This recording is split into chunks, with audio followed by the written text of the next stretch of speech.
Morning to you all, dear children. Today I am here with a short video clip on the recapitulation and revision of some important portions that we have covered in your drama The Merchant of Venice by William Shakespeare. We have completed up to the last scene of act number 3. So today we were supposed to begin the first scene of act number 4. It has been a long time since we have had no class on literature, in fact on the drama The Merchant of Venice. So it is better, before we begin, we recapitulate all that we have learned in this drama. So the first of all, dear children, this drama is a romantic comedy. The essence, the trait of a romantic comedy has been in detail dealt with in the school. So I'm not going to discuss those elements. I'm going to discuss about the plot. Basically, we find a single plot. Subplots are very negligible in this drama, and the main plot revolves around Bassanio and Portia. The drama begins on a very sad note. It begins with Antonio, who is very sad. He is sad, but he does not know the reason for his sadness. He is sad because he is not happy. Something is ailing him, something is troubling him, something is disturbing him. But what is it? What is it made up of? From where did he catch it? Where was it born? He is yet to learn. He does not know. And then in the very first scene, we are introduced with a group of friends who were very concerned, who had a great feeling for each other. We are taken to the friend circle of Antonio, Salarino and Salanio. These are the friends who were introduced at the very beginning of the drama. They showed their concern, and at the end they went on to conclude that Antonio is sad because he is not happy, and in future also, when they will find Antonio happy, they will presume that Antonio is happy because he is not sad. Then the drama goes ahead. We are introduced with Bassanio, who is,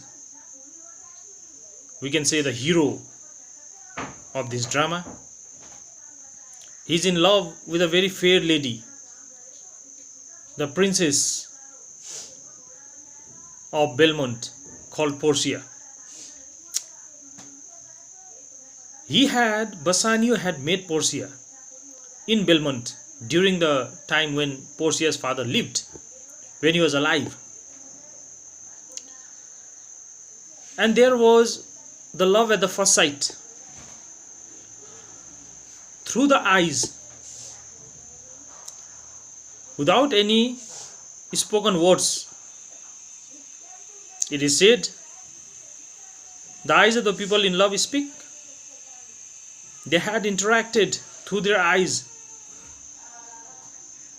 Portia as well as Bassanio knew for sure that it is not an unrequited love. It is not an one-sided love, that they both admired each other, they liked each other. But the story of the love did not go ahead. That was the first meeting. They did not impart their love to each other on their first meeting. Bassanio returns back. Then he leads a normal life with his best friend Antonio and the friend circle. He has his best friend, Bassanio has his best friend in the form of Antonio. Antonio is a rich, successful businessman and an honorable person in Venice. Who is that merchant of Venice? The merchant of Venice is Antonio. But who is the hero? Hero is Bassanio. Who is in love? Who gets married? Is Bassanio.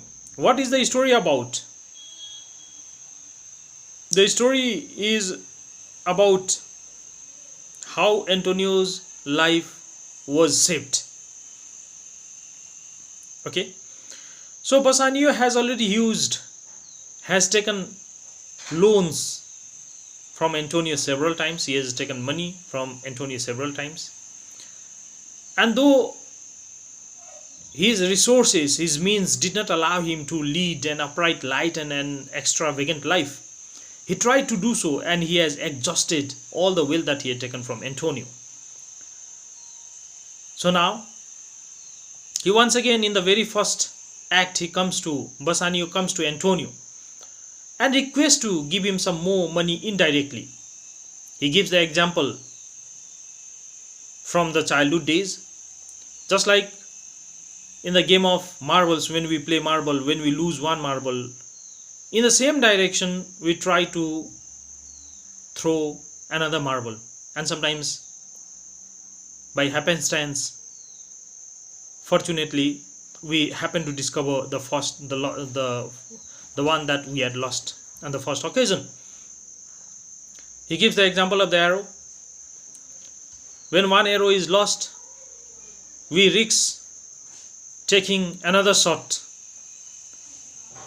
in the same direction, in the same fashion, but there will be only one difference. Second time we will be little more careful. So by venturing risk, we happen to discover what had been lost earlier. These are some of the childhood proof or the examples that Antonio is given by Bassanio. Antonio is rather very sad to hear this. He feels that Bassanio is doubting on his love, on his trust. He says that losing money does not sadden him as much as losing faith of Bassanio. If Bassanio takes money from Antonio and loses, it does not make him as much sadness as it causes to him when Bassanio doubts on his love. Bassanio wants to take money. Why? Why is Bassanio in need of money? Bassanio is in need of money because he has to go to Belmont. Why? Because in Belmont there is a lady recently left. Why? Why recently left? Because her father is dead. When her father was living, I am talking about Porcia's father. When Porcia's father was living, he was ever virtuous. Porcia is left because she does not have anybody to take care of her, to look after her. Porcia has to manage everything on her own. Porcia is left with a huge mansion, servants, plots, resources, responsibilities. Now she has to manage on her own. She is a lady. But not only is she beautiful, she is intelligent. Porcia is Shakespeare's one of the most beautiful and virtuous character. Now she is to get married. But how? How is Porcia going to get married? Is the chief question now. Main concern. The sovereign power required in the matter of marriage has been snatched away from Porcia. Who did so? Her own father. Because Before Portia's father died, he designed the way Portia will get married. And what is that structure? Portia, according to Portia's father, there will be 3 cascades made of gold, silver and lead. And whoever gentleman comes and chooses the correct cascade will not only marry Portia, but will be the master of the land. He will get everything that Portia holds. But it was not so easy to come and choose one of the cascade, because before choosing the cascade, every suitor means contestant, had to swear, had to make 3 important promises. And now what are those 3 important promises? I will send you in the next video clip.